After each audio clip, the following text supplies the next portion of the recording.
Hello and welcome to Read Aloud 3, where it is you, me, and the Trinity. And we are going into the next chapter today. In my last video, I realized it kind of cut off where I was just making a little bit of a welcome to the holiday season because it was so apropos that the last chapter we were reading was kind of talking about how there were gifts given to the different people involved in giving sacrifices and purifying themselves, because they were basically rewarded for their good service, and so I thought it was interesting to think about and the reasons why we give gifts, and it's always an apropos time to talk about how a gift is just a free gift, it's not earned. So I know in light of what I was just saying, I could be shedding a different light. So I want to make sure that I kind of correct that. And so there's like rewards and then there's gifts, right?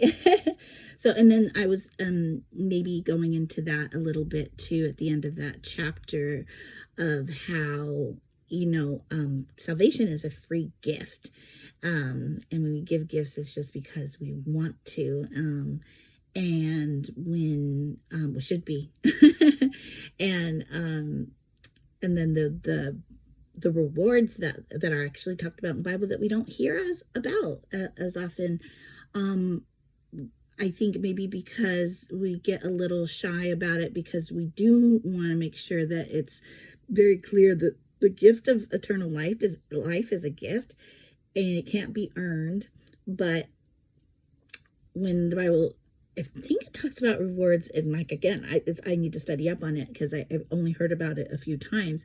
I think it might be in the book of Revelation at the end of the Bible, where talking about the rewards that we can have when we are living in this eternal life after after earth, after the first earth, before the second coming of Jesus, because there are rewards to be had for the work that you have done, so I think that's what's interesting about what I started to talk about at the end of the last video. It didn't really get in there, so I wanted to start this one with that conversation. If you have any comments, please do make them, and I would love to hear them and interact with you in the comments below. So, next we're reading chapter 32.